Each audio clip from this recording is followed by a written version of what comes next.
bueno, pues en esta ocasión hemos elegido un tema que consideramos que es bastante interesante, por cuanto que bueno, al menos en base a mi experiencia como perito, cada vez es más frecuente tener o que se solicite por el árbitro único o el tribunal arbitral el informe conjunto de experto, ¿no?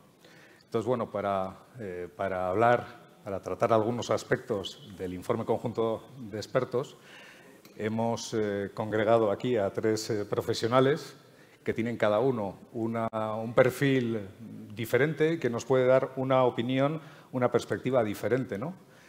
Concretamente, Pilar Perales. Pilar Perales es catedrática de Derecho Mercantil en la Universidad Carlos III, donde también dirige el máster en Abogacía Internacional.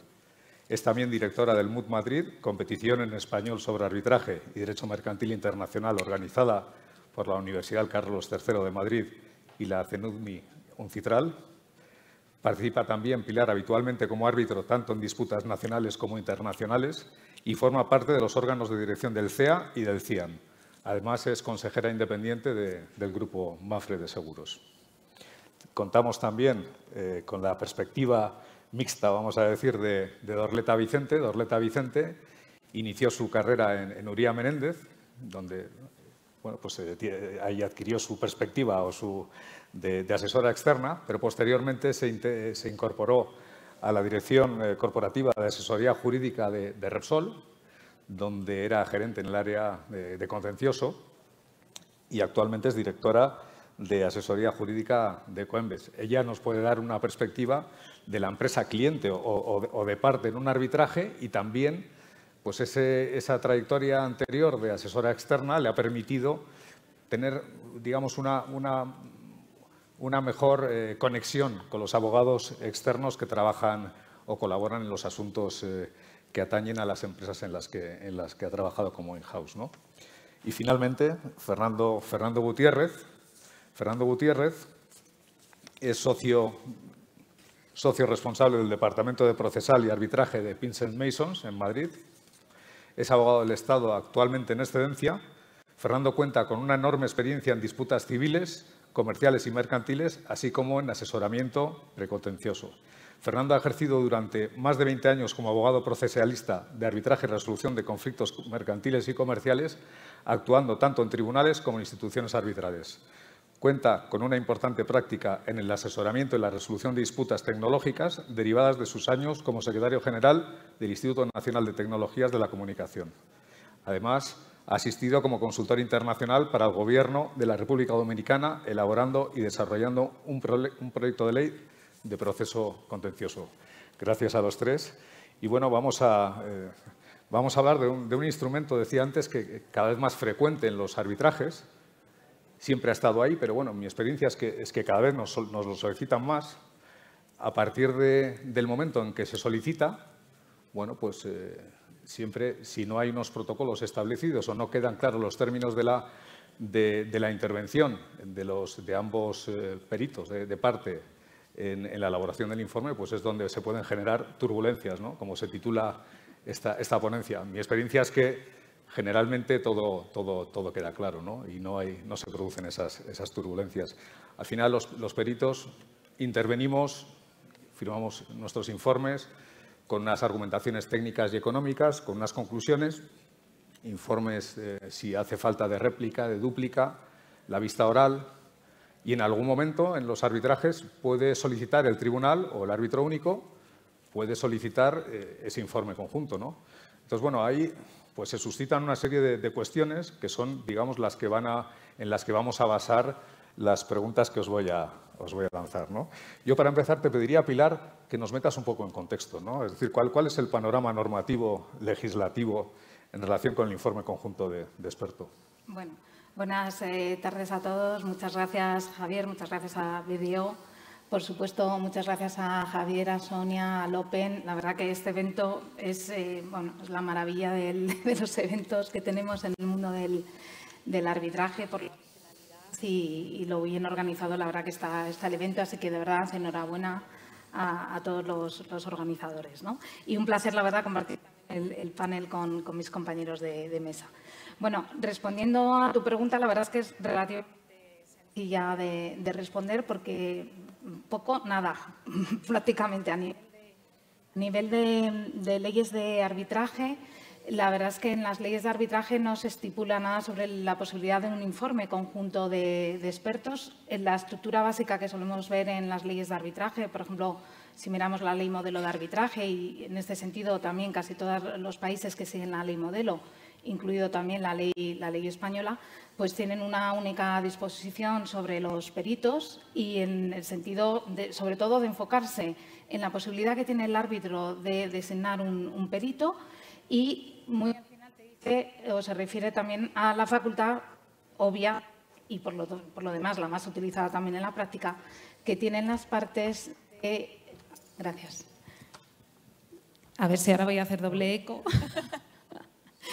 Bueno, decía con la posibilidad que también tienen las partes, lógicamente, de designar un perito cada una de ellos, ¿no?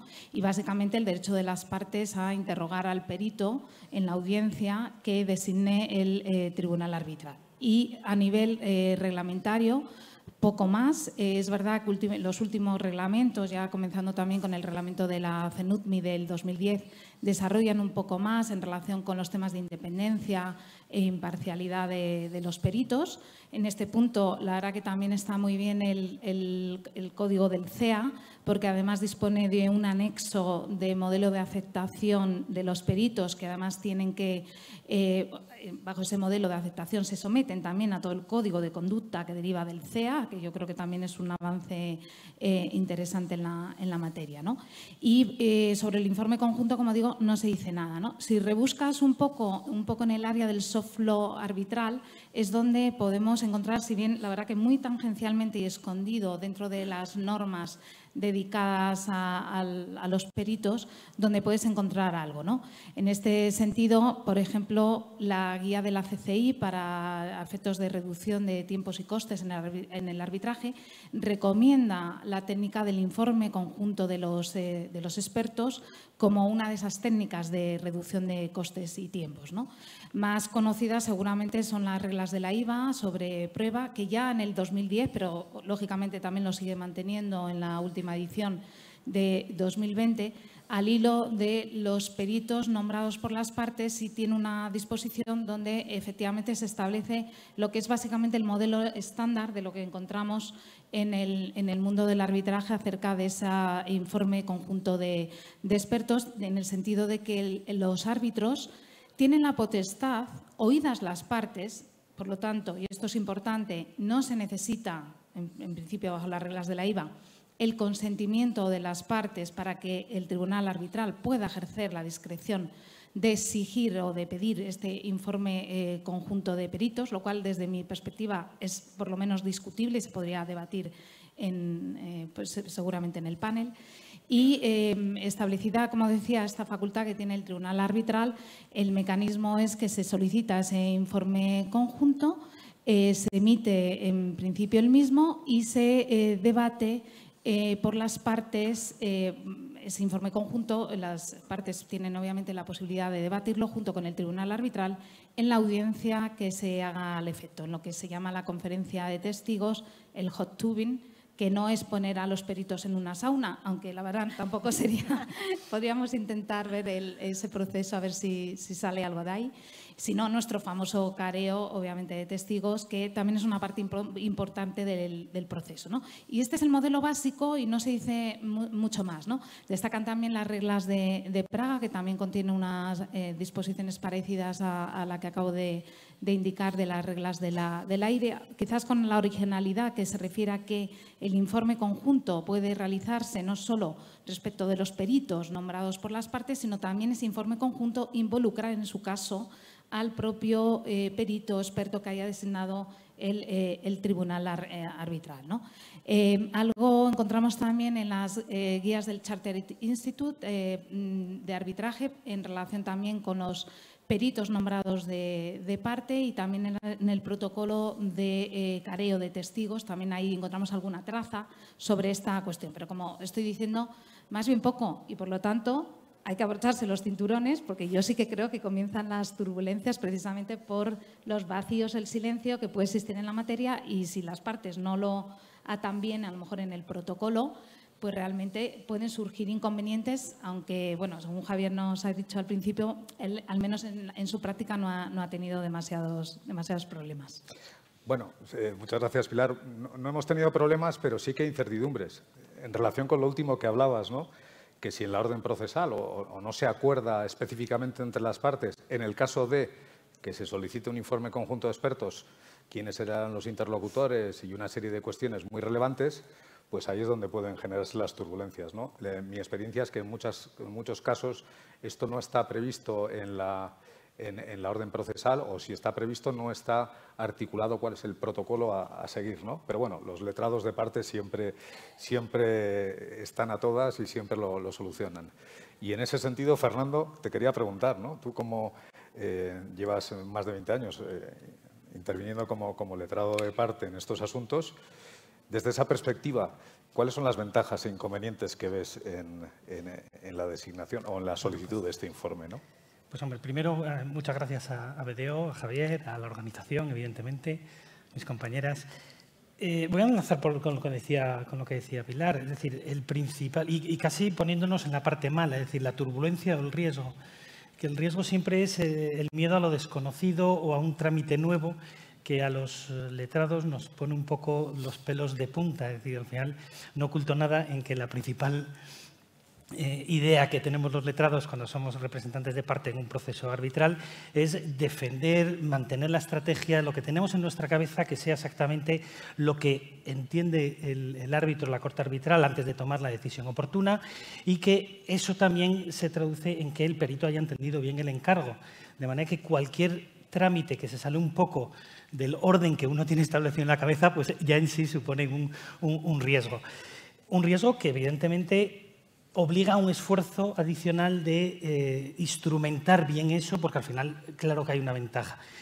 Tampoco podemos asumir el riesgo y las partes no lo asumen, haríamos una mala defensa si el árbitro no tiene todos los elementos necesarios para resolver la disputa, y sobre todo cuando estamos hablando de un tema técnico, un tema absolutamente técnico, pues que entienda perfectamente bien, o que la pericial que se le ha puesto encima de la mesa pues es absolutamente imprescindible para nosotros. Por eso lo más importante es el traje, el diseño, el esqueleto. Sabemos que es una ventaja enorme. Al final todo el mundo sabe que la prueba pericial se ha definido como una prueba súper cualificada. Leí hace poco una estadística de la Queen Mary de que 2/3 partes de los procesos arbitrales van con un informe pericial. Yo creo que se quedan cortos. Es decir, yo hace mucho tiempo que no veo o que no asisto a una... Y aquí incluyo también los temas judiciales, sin de verdad una prueba pericial. Entonces, es una oportunidad más que tiene el órgano que va a resolver, junto con el careo, junto con el poder designar un informe de parte, de oficio, etcétera, etcétera. Pues una posibilidad más que tiene, si no ha entendido, si no se entiende alguno de los términos técnicos de la controversia, de poder llegar a una resolución que de verdad sea satisfactoria en ese sentido. Por eso yo creo que lo importante es ese traje, que ese traje hay que tener mucho cuidado en la definición del traje, y hay que no olvidarse nunca de una asunción. Es decir, son dos conceptos básicos. Uno lo decía Pilar, es decir, la independencia de los árbitros. Parece que dicho así, pero ¿los árbitros tienen o no que ser independientes? Pues sí, tienen que ser independientes. Incluso muchos reglamentos, códigos de buenas prácticas, guías, cada vez lo incluyen más, incluso la obligación de declaración de independencia para los árbitros, para los peritos de parte incluso. Por lo tanto, desde ese pilar y el segundo pilar, que al final es un instrumento, el perito, al servicio del tribunal, de la corte, del árbitro que tiene que resolver. Si partimos de eso y definimos bien el traje, evidentemente las ventajas son superiores a los inconvenientes, porque efectivamente el inconveniente que podemos ver en términos de coste, que podría ser un inconveniente, o en términos incluso de tiempo, de meter un trámite adicional que puede retrasar todo más, si se instruye de forma adecuada, si se instrumenta de forma adecuada y si se regula de forma adecuada, el coste no sé cómo se reduce. Eso la verdad es que no lo sé. Cuando decía las reglas de ICC, cómo afecta el coste, no lo sé. Pero sí es cierto que el tiempo Al tiempo puede, en función del momento también que se practique, que se proponga, incluso puede servir. Los abogados somos muy tendentes a introducir en el momento inicial demasiadas cosas en el proceso. Pero cuando llegamos a ese momento, a lo mejor es verdad que todos somos conscientes de que el proceso nos ha llevado a tener que centrar el tiro. Pues para centrar ese tiro sí que puede ser un instrumento muy interesante y ahí sí que si se logra utilizarlo para ese fin específico, incluso se puede ahorrar tiempo, se puede ahorrar bastante tiempo. Hay que usar esto, sí. Hay un tema que acabas de mencionar que yo creo que también es interesante, ¿no? Que es el tema del coste. Porque, claro, el que solicita el informe conjunto es el árbitro, en principio, ¿no? Y, por lo tanto, pero no es un coste que asume el árbitro. Cuidado, porque el secretario sí que es un coste que asume el árbitro por regla general. Y, sin embargo, aquí es algo que pide el árbitro y que tienen que asumir las partes. Por eso vuelvo un poco a esa discrecionalidad que puede tener bajo algunos instrumentos del soft law los árbitros a la hora de adoptar esta prueba si no mediase, incluso mediando la oposición de las dos partes, que a mí me parece bastante serio el asunto. Sí, sí. Sobre todo depende del momento que se pida, porque a veces, lo que decía, al abogado lo que más le saca de sí es el factor sorpresa cuando algo no está previsto. Entonces, si en algún momento puede llegar, primero puedes pensar que no se ha desempeñado el arbitraje todo lo bien que tú pensabas que se iba a desempeñar, cuando el árbitro al final tiene alguna duda técnica que tú no has podido resolver con tu informe pericial de parte. Entonces, ya es algo que remueve un poco por dentro. Entonces, efectivamente, luego es el coste, claro. Importante, muy importante. En relación con lo que estás comentando, dices, bueno, cuando recibes unas instrucciones y cuando hay un informe conjunto, lo primero que piensas es, no nos habremos explicado bien. Y lo segundo, y con lo que a veces te quedas es, a lo mejor es que no tienen la preparación técnico-económica suficiente, que lo dejo ahí. Es decir, hay muchos árbitros que no tienen, es decir, por más que intentemos explicarnos, pues hay árbitros pues, que quizás llevan muchísimos años centrados en el mundo, en el ámbito jurídico y bueno, pues no tienen esa capacidad o esos conocimientos, ¿no?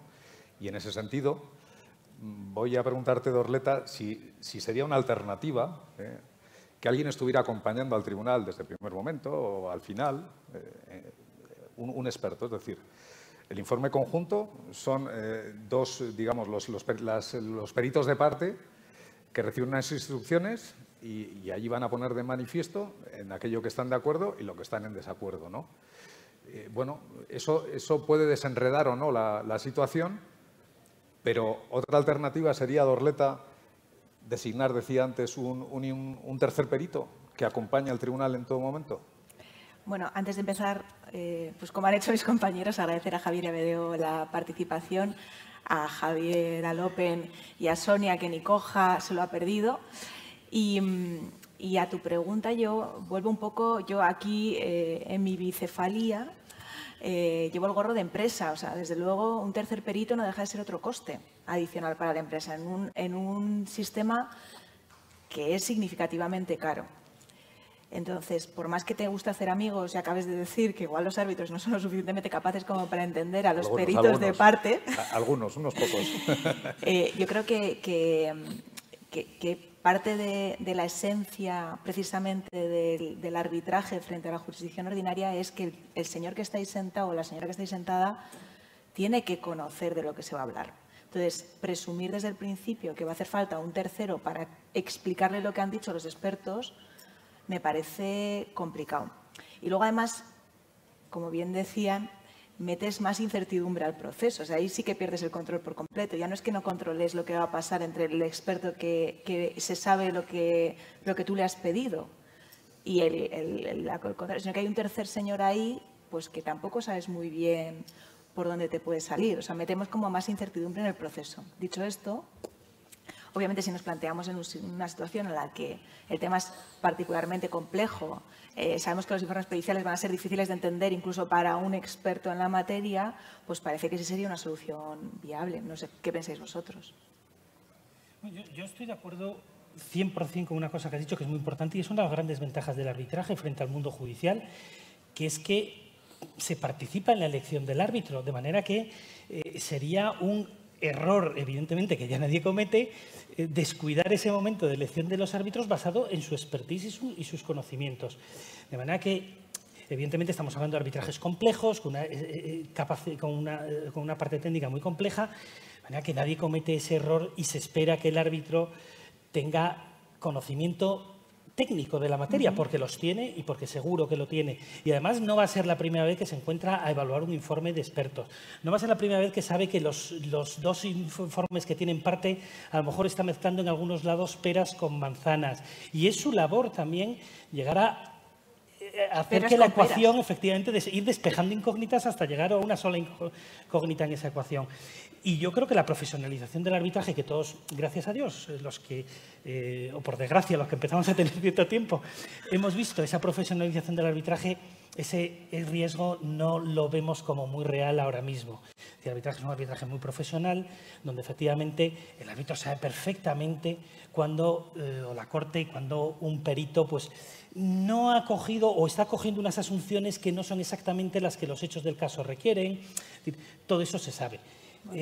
Sin llegar al riesgo de que efectivamente también, oye, se ha escrito mucho sobre nunca llegar al riesgo de lo que se llama el famoso cuarto árbitro, ¿no? Que el perito no se convierta nunca en un cuarto árbitro o que descargue cierta responsabilidad en el árbitro, que es el que la tiene, o la corte, en tomar la decisión. Y luego, además, o sea, si me permites, no están solamente los peritos, ahí también hay, y ahí ya te pongo la responsabilidad a ti, ahí también hay unos señores que tienen que traducir lo que se vea que no están entendiendo los árbitros. O sea, quiero decir, para eso hay unos representantes legales que tienen esa capacidad de traducir lo que no se pueda entender, y para eso se está trabajando durante meses en la defensa de un asunto concreto que se está decidiendo. Entonces, como bien dicen, yo entiendo que la necesidad imperiosa del tercer árbitro es complicado que se dé ahora mismo. No lo sé, tú desde tu perspectiva de árbitro. Bueno, yo quería hacer varios comentarios porque la verdad que estoy plenamente de acuerdo en lo que habéis dicho. Entonces, uno, yo no sé si ya hablamos del cuarto o del quinto árbitro, porque normalmente hablamos del cuarto árbitro por el secretario, pero es el quinto árbitro también, ¿no? Pero, bueno, a mí, por lo menos en mi experiencia, en algún caso que yo ya desde el minuto 1 como árbitro he visto, o las partes han anunciado que iba a haber periciales, y ya veía yo que aquello iba, al final me iba a encontrar con dos dictámenes de peritos absolutamente contradictorios y menudo marrón me tocaba, pues a lo mejor desde ese minuto 1, me ha pasado en un par de ocasiones, he propuesto, oye, ¿por qué no dejáis que nombre yo, o bueno, con vuestra ayuda, como sea, ya articularemos el procedimiento, nombramos un perito único que sea el que al final pues ayude en esta tarea? No han querido. No han querido las partes, y no han querido por un tema que ya habéis mencionado claramente, que es el control. Los peritos que tienen las partes están controladas en el sentido, no de controlados que estén sujetos a, sino de que el abogado tiene control de lo que está pasando con el informe, con el perito al que nombra, etcétera, ¿no? Mientras que cuando ese control sale de su esfera íntima y pasa al tribunal arbitral, pues ya ahí, y esto pasa precisamente con en su caso, el perito que designe el tribunal arbitral, ¿no? Y lo curioso es que en el informe conjunto estamos en tierra de nadie, porque claro, los peritos han sido nombrados por la parte, pero el que pide el informe conjunto es el tribunal arbitral. Y ahí hay una esfera gris que no se sabe muy bien quién controla, quién va a dar instrucciones, si lo sabe, quién va a estar presente, quién no, etcétera, etcétera, ¿no? Me lo has puesto en bandeja, porque es la siguiente pregunta. Vamos a generar un poquito de turbulencias, porque me habéis pedido que yo, como perito, aunque soy el moderador, pues dé una pequeña opinión sobre la siguiente pregunta. ¿Deben participar de algún modo los asesores legales de parte en el proceso? Mi respuesta es, mejor no. Y bueno, se me puede echar encima a todo el mundo. No, vamos a ver. El informe conjunto de expertos, como su nombre indica, es un informe conjunto de expertos, de peritos. Evidentemente, para que ese informe, idealmente, por lo menos desde la perspectiva del perito, idealmente se pueda hacer por los peritos, tiene que haber unas instrucciones muy claras, que no siempre existen. Tiene que haber unas instrucciones que además no entrañen, en algunos casos, una interpretación legal de algunas, digamos, instrucciones o asunciones que se pretenden por parte del tribunal o del árbitro único, ¿no? También voy a hablar de mi experiencia. En esos casos, en los casos en los que he intervenido, he tenido la suerte de que los letrados de parte, antes de llegar a ese momento, han sentado las bases, las dos partes, y no ha habido generalmente intromisión de los asesores legales de parte. Tiene que haber una total independencia. Si tú trabajas con un perito que te ha acompañado durante el proceso, que es un perito, se supone, de confianza, evidentemente te estás jugando mucho, ¿no? Pero tienes que confiar. Se han sentado unas bases y hay que hacer un trabajo conjunto. No sé, es una opinión muy particular del perito que quiere trabajar, quiere continuar siempre siendo independiente, ¿no? Perito de parte sí, pero se puede ser independiente también. Y yo tengo la gran suerte de no haber sufrido o no haber tenido ninguna intromisión de los asesores legales nunca. A lo mejor he tenido suerte. Bien, me gustaría que me dierais vuestra opinión. Y en el caso de Pilar, mira, ya la siguiente pregunta, a ti como árbitro, te digo, ante instrucciones poco claras, ¿quién debe realizar las consultas al tribunal? ¿Los letrados o los expertos? Es decir, cuando tú hables, digamos, de la intervención de los letrados en el informe conjunto o la participación de alguna manera, respóndeme también, por favor, tú como árbitro, ¿quién quieres que se dirija a ti, que te haga las preguntas, etcétera, ¿no? Entonces, bueno, me haces esa doble petición o respondes, por favor, a la doble petición y luego ya Dorleta y Fernando su parecer, ¿no?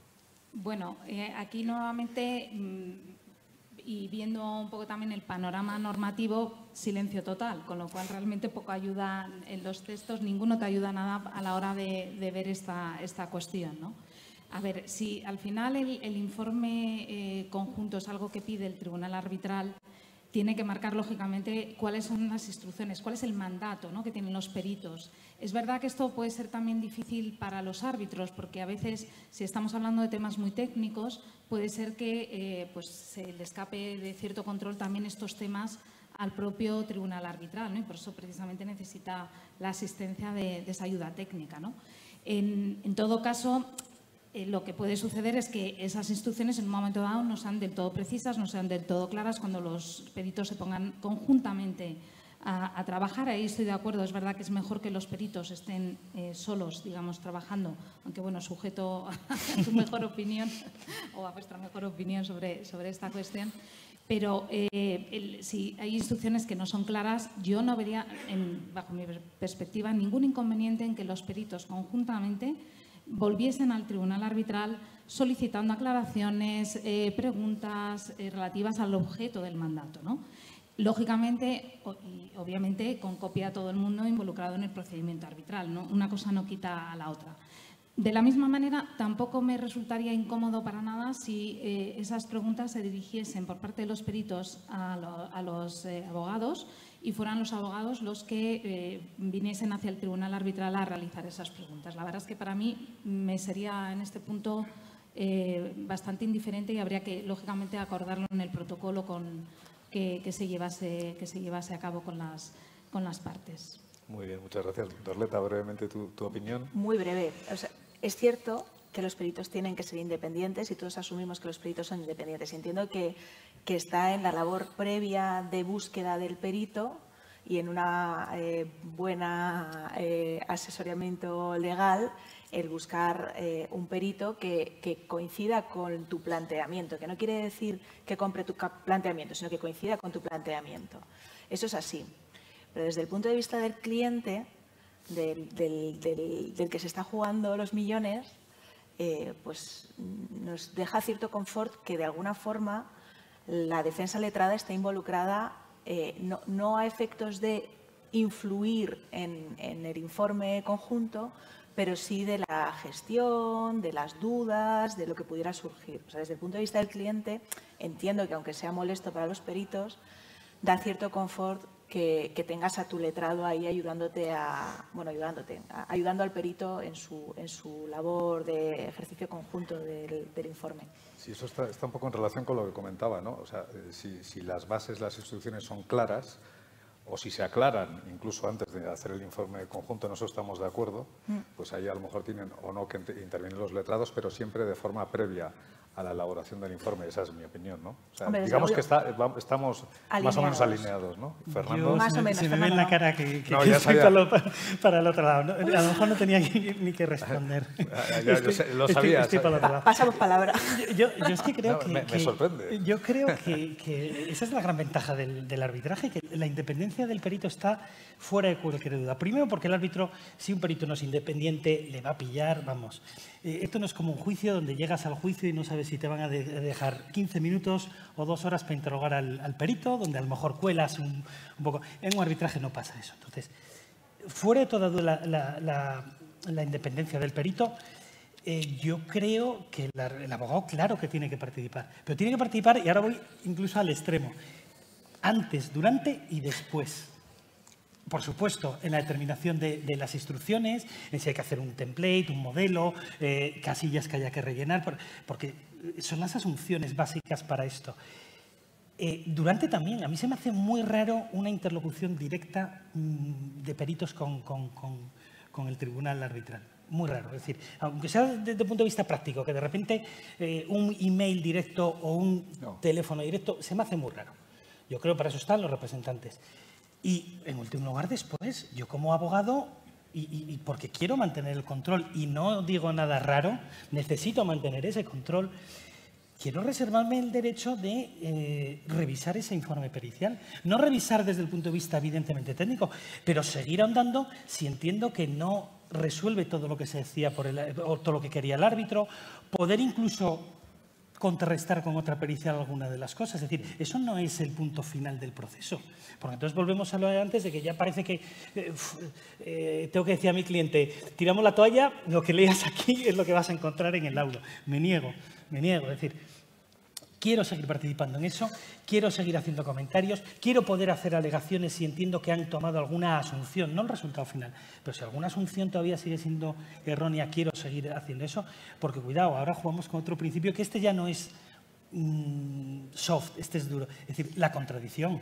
Sí. Ese informe tiene que seguir estando sometido al principio de contradicción, porque aquí las consecuencias sí que pueden ser otras. Entonces, yo como abogado quiero mantener esa contradicción hasta el final, hasta que me dejen, evidentemente. Bueno, es muy respetable tu opinión. Bueno, iba a decir que, por supuesto, vamos, que coincido plenamente. Vamos a ver, este es un proceso en donde debe de haber cooperación y deben cooperar los árbitros, las partes y los peritos. En este punto, tanto, por ejemplo, en la elaboración del mandato, del objeto de ese informe conjunto, me parece fundamental que se involucre, faltaría más, a los abogados y a los propios peritos, es decir, que pueda haber ahí un elemento de sinergias y de cooperación, ¿no? Y por lo mismo, sin ninguna duda, el hecho de que se pueda, por supuesto, contestar a lo que digan los peritos.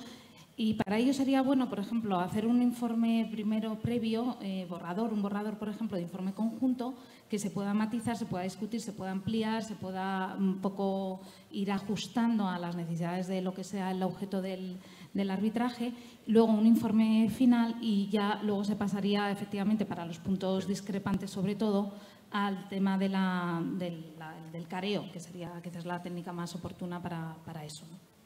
Es decir, estamos de acuerdo con Fernando y contigo, ¿no? Pero yo sigo en mis 13, ¿no? Es decir, sí que tienen que intervenir. Es decir, yo no he tenido nunca, cuando ha habido un informe conjunto de parte, nunca he tenido interlocución, obviamente, con el tribunal ni con el árbitro único, ¿no? Porque han sido los letrados, cuando ha habido alguna ambigüedad o alguna instrucción que requería algún tipo de interpretación, han sido los letrados los que se han dirigido, como no entiendo que no puede ser de otra manera, siempre antes. Y luego ya el durante, ya nos pondremos de acuerdo en algún momento, ¿no? Bien, tenemos 7 minutos, pero os voy a lanzar un par de preguntas a Fernando. ¿En qué momento es decir, partimos de un hecho, ¿no? Que es el tribunal o el árbitro único el que decide, pero ¿en qué momento sería lo ideal? ¿Antes de la vista oral? ¿Antes del laudo y después de la vista oral? En el momento en que hay un laudo parcial, ¿en qué momento sería lo deseable, ¿no? Que se solicitara? Vale, voy a aprovechar que has preguntado por deseable, porque sé que la realidad es distinta, pero si me preguntas qué opinión personal deseable, yo creo que siempre antes de antes de la vista. Primero porque tienes dos ventajas. Principal, lo que decía, es decir, poder utilizar esto para incluso simplificar. Es decir, cuando te encuentras con dos informes periciales donde a lo mejor las asunciones iniciales o los hechos que han sido tenidos en cuenta para hacer eso no parten de lo mismo, lo que decía antes, y sabes que no están comparando exactamente lo mismo, puede ser un buen instrumento para agilizar la vista y decir, oye, vamos, si es que al final lo que quiero es que me comparéis lo mismo. Existen otras fórmulas, porque incluso todos hemos estado en vistas arbitrales donde el propio árbitro hace preguntas a los peritos, no estrictamente, a lo mejor, de exactamente lo punto. En un arbitraje el perito no puede decir, es que esto no estaba en mi scope. Aquí no vale esa respuesta. Entonces, te puedes encontrar a un árbitro o un tribunal que está pidiéndote que hagas sobre unas asunciones o algún cambio, y si esto fuera así, mantendría usted su conclusión, etc. Pues todo eso le da mucha agilidad al proceso. Todo eso le da mucha agilidad. Y además simplifica muchas cosas, porque luego, efectivamente, en la vista, pues puedes, en una vista que es muy interactiva, pues puedes completarlo con un careo, puedes completarlo con otras cosas, o puedes incluso, pues hacer preguntas que no es exactamente el cortapega de los informes iniciales. Entonces, para mí lo ideal sería poder discutir todo ello delante de las partes, del árbitro y de los peritos, que es el momento idóneo en el hearing. Y apuntabas lo del careo, que es algo que ha mencionado también Pilar anteriormente. Dorleta, ¿tú crees que el careo de peritos es una alternativa o es un complemento al informe conjunto de expertos? Costes aparte. Costes aparte, voy a aparecer aquí el tío Gilito. Costes aparte, efectivamente, creo que las dos cosas. Es una alternativa, porque si realmente los informes periciales están comparando peras con peras, simplemente tengo que ver cuál de los dos me convence más. Y yo, como árbitro, decido. Si los informes me están comparando peras con manzanas, necesito que primero vayamos a peras con peras y luego ya que contradigan entre ellos lo que están diciendo. Yo, desde luego, lo que no concibo es un informe conjunto sin contradicción. No concibo un informe conjunto, y sé que es la norma, por desgracia, pero no concibo un informe conjunto posterior a la vista sin un careo entre los dos expertos que están haciéndolo, porque me parece que, y eso nos lo dirás tú mucho mejor, es esencial para entender lo que está pasando. O sea, realmente es cuando el árbitro puede tomar un poco el pulso de lo que se está poniendo en el papel y por qué han llegado a esa conclusión. No sé si Pilar está de acuerdo. Sí. No. No, aquí hay varios temas al hilo de lo que habéis comentado que a mí me parecen muy importantes, ¿no?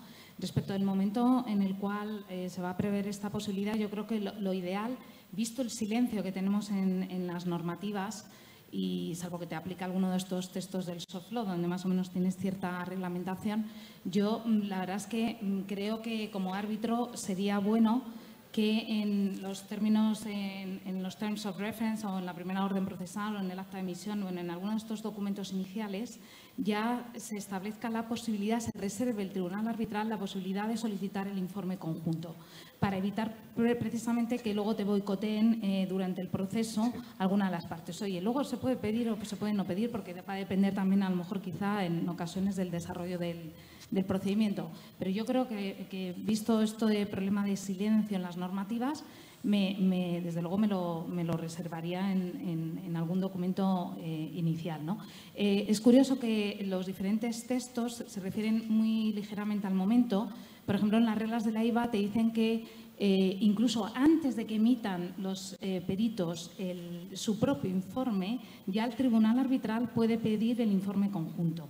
O el resto de textos generalmente ya presuponen la asistencia de los informes individuales que han lanzado los peritos y, lógicamente, para antes de la audiencia. Obviamente puede surgir la necesidad de que tenga que hacerse algo posterior a la audiencia también, a raíz de cómo haya sido la dinámica de esa audiencia, en lo que sería la famosa determinación del quantum, ya, donde los expertos te van a ayudar únicamente ya en la fijación del quantum y donde también hay cierta polémica en qué medida deben actuar o no los abogados, ayudar o no en el proceso, etcétera, ¿no? Entonces, yo creo que esa es una cuestión importante. Y luego el careo, creo que también es muy importante precisamente cuando el árbitro pueda tener dudas de si puede realmente, de si este instrumento le puede resultar útil, pero tiene cierta prevención acerca de cómo pueden reaccionar las partes hacia la solicitud del informe conjunto, porque precisamente si no hay regulamentación te lo pueden negar y te quedas sin esa posibilidad. Y el careo ahí te da una fórmula indirecta de llegar precisamente a ello. ¿Por qué? Porque el careo sí que lo tenemos más o menos aceptado, con que, aunque también es bueno, por cierto, indicarlo en la primera orden procesal, la posibilidad de que exista el careo, no solo los informes sucesivos, la deposición, sino además también luego en la posibilidad del careo, que puede utilizarse o no dependiendo de la situación. Pero bueno, que se reserva ahí también. Y en ese sentido, cuando tienes el careo, puedes ya instruir en la orden procesal que vaya a ser para la audiencia de prueba, ya puedes instruir a los peritos a que vayan realizando los puntos comunes, los puntos de desacuerdo y, en cierto modo, pues circunvalas esta posibilidad de esta forma indirecta ante pues una contingencia en la cual no hayas previsto nada de forma inicial. ¿No? Pero totalmente de acuerdo, el careo me parece no solo útil, sino además obligatorio en este caso. Estamos de acuerdo. Fernando, algo que añadir, tenemos un minuto. No sé si quieres comentar algo en relación con el careo como complemento. No, yo creo que me uno a lo que han dicho ellas dos. Me parece que cada vez que es esencial en este tipo de pruebas, lo que decías antes, decir, no sé si llegar a un modelo, incluso llegar a modelizar diciendo, oye, estas son las casillas, estos son la parte de hechos, esto es en lo que están ustedes de acuerdo, esto es lo que están de desacuerdo, las razones del desacuerdo de cada uno, porque al final nos olvidemos que lo que no se puede es exhortar a llegar a un acuerdo. Es verdad que lo hemos visto todos, es decir, intentar llegar a una valoración, pero eso no es el resultado del informe, el resultado es lo anterior, sí. Que la Corte tenga claramente las columnas diciendo, oye, aquí sí que estamos de acuerdo, estos son los hechos, y esa es la labor de los abogados, de intentar justificar, decir, oye, con estos hechos sería esta conclusión, si cambiamos los hechos podíamos llegar a esta, pero no al final quedarnos nosotros de brazo cruzado y decir, bueno, vamos a ver si llegan a una cifra final. Muy bien. Esto va a explotar, así que yo creo que... Pues justo en el último segundo, simplemente aprovechar para agradecer y esperar que haya sido ilustrativo, ¿no? Los diferentes puntos de vista de los diferentes perfiles de arbitraje o en un arbitraje. Muchas gracias a todos. Gracias, Javier.